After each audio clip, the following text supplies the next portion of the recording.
pat esmu studējis matemātiku, gan bakalauros, gan maģistros, gan tagad doktorantūrā. Un mani kursabiedri dara daudzas lietas, jo matemātika ir kaut kāds tāds pamats daudzām zinātnēm un visādām nozarēm.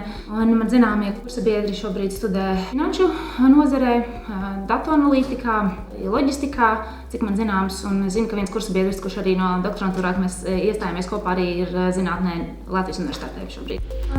Grūti pateikt, man laikam eksaktā zinātnes ļoti patika jau skolā. Un tad matemātika bija viena no tām, matemātika, ķīmija, fizika un tas viss. Un tad zināju, es vienkārši iešu studēt matemātiku. Īstenībā es pat nezināju, ko tālāk es varētu darīt ar to, bet es zināju, ka tas man noteikti dzīvē noderēs un tas ir tas, kas man patīk. Turos man viens paziņa, kurš šeit strādāja, ieteica Laura, nāc strādā šeit, bet es kaut kā mazliet nobijos. Un, man liekas arī tas, ka likās, ka tas tā ļoti nopietni. Pagāja gads, un tad es aizsūtīju savu pieteikumu, CV un pieteikumu, un te bija viens kolēģis Aleksandrs, kurš arī man izveda pēckursiju apkārt, un man ļoti patika, jā, man pieņēma, un esmu vispār ļoti lepna, ka esmu šeit. Cik sen es strādāju? Es strādāju vairāk kā 2 gadus, jā, nepilnus 3 gadus, un jā, man ļoti patīk.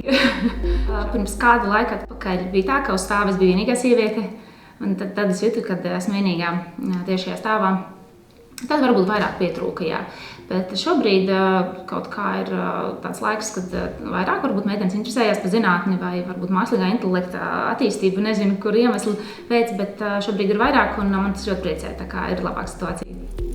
Jā, Rigakom, kas ir Ķīpselā, varbūt pēdējie, ko es atceros, arī ir Čehijā Big Data fórum konference. Un tāds viens no pēdējiem ir Ready konference, kuras varbūt vairāk arī organizēju, piedalījos kā organizators. Jā, es noteikti jūtos novērtēta un jebkurā mirklī atrodoties šeit, kolektīvs ir ļoti jauks un pieņemošs, tā kā noteikti es jūtos novērtēta. Jocīgākie mirkļi notiek katru dienu, kaut kādos mazos brīžos. Bet varbūt tāds, kas man vairāk atmiņā iespēdējies, tāds interesantākais ir, kad kolēģis Aleksandrs izveda pa institūtu pirms vēl sāku strādāt ekskursijā. Man bija tiešām tāds liels iespējas. Absolūti es panoju, ka šeit ir pašbraucošais auto, ka šeit ir valkājumās ierīces, robota roka un kā šeit strādā ar mākslīgo intelektu. Tiešām tas viss ļoti fascinēja un es biju tādā tiešām gatava zinātnē. Īstenībā bija Covid laiks, un tad nenotika neviena pasākuma, bet šogad šeit svinējās 8. marta, un kolēģi ļoti jauki apsveica. Viņi sagatavoja dažādas priekšnesumus, dziedāja un spēlēja mūzikas instrumentus. Tas bija ļoti jauki.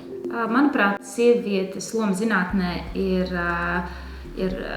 sākotnēji tāda, ka tajās jomās, kur sieviete nav pārstāvēta tik daudz, būtu nepieciešams, viņa var pienest savu to skatījumu uz problēmu vai jautājumu, un tas var radīt arī dažāda veida labus atrisinājumus un pētījumu rezultātus. Tas būtu tāds viens aspekts. Tad vēl, protams, sievietes arī nozarēs elektronikā un datorzinātnēs arī var pienest savu kvalitīvo darba spēku, kas šobrīd katru reizi varbūt ir pieprasoši. Un es teiktu, ka noteikti kolektīvos, kur pārstāv ir vīrieši, arī dod šo dinamisko vidi. Šī vide ir vairāk varbūt pozitīvāka. Ir arī šī kārtība, ko varbūt sievietes ievieš. Protams, sievietēm ir jārūpējas arī par ģimeni un jāaudzina bērnus, kas varbūt ir viens no tādiem aspektiem, kad vīrieši ir varbūt ambiciozāki un viņi tiek tālāk. Un Latvijā šobrīd ir vairāk vadošos amatos vīrieši. Jāskatās pēc kompetencēm, un ja šīs kompetences ir līdzvērtīgas, tad tam nebūtu nozīmes, kāds ir tavs zīmējums. Manuprāt, zinātne ir process, un tas galvenais, ko es varbūt gribētu, lai man ir gandarījuma sajūta no maniem zinātniskiem sasniegumiem, varbūt neatkarīgi kādi tie mērķi būtu, bet šī gandarījuma sajūta, ka esmu tiešām smagu darbu ieguldījusi un kaut ko paveikusi, tāda, kas man ļoti patīk pašai, tie noteikti būtu neironu tīkli saistībā ar matemātiku. Un varbūt diferenciāli vienādojumiem, kas ir no studijām. Tas varētu būt kaut kas līdzīgs roles projektā, kas man šobrīd ir diferencējumu fiziku. Tā sajūta, ka esmu kaut ko izdarījusi tādu, kas varbūt pasaulē nav atklāts, vai kaut vai mazumiņš, tas ir tas, kas man rada gandarījumu sajūtu un kāpēc es vēlos turpināt savu darbību zinātnē. Mans paraugs dzīvē un akadēmiskajā darbā. Es varētu teikt, ka akadēmiskā darbā vairāk ir kolēģi un varbūt no Latvijas universitātes pārstāvi, kuros redzu īpašību kopumu, kas īstenībā man liekas ļoti noderīgi tieši zinātniekiem. Tas būtu kaut kādas prasmes vai kaut kādas lietas vai kaut kādas konkrēts zināšanu kopums, kas piemīt. Un es domāju, ka es varētu no daudziem mācīties, kā labus rakstus rakstīt, kā vadīt projektu vai komandu vai kā darīt citas lietas. Tā kā man nav konkrēts cilvēks, bet es pieņemu, ka es no vairākiem gan kolēģiem, gan pasniedzēju, gan no citas Latvijas universitātes darbiniekiem varētu mācīties. Jā. Tā kā man noteikti katrs kolēģis un katrs cilvēks, ko saskaros zinātnē, dod savu pienesumu un mans nākotnes attīstību zinātnē. Bet privātā dzīvē varbūt vairāk tā ir ģimene un arī manas vērtības, ko es pati esmu uzstādījusi. Un varbūt nav tāds konkrēts cilvēks, pēc kā es vadītos vai cilvēki, bet vairāk tas, ko es pati gribētu sasniegt vispār dzīvē. Meitenēm es noteikti novēlētu nebaidīties un pieņemt izaicinājumus, un kaut vai tās būtu ēnu dienas, studentu kurpēs, vai kādi citi kursi, vai pirmsskolas, vai studiju laikos.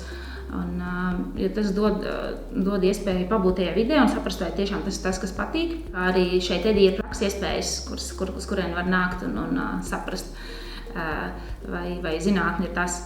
Bet, jebkurā gadījumā, ja eksaktā zinātnes ir tuvas, tad studēt matemātiku, fiziku, datorzinātnes es noteikti iesaku, ka nevajag steigties. Jā.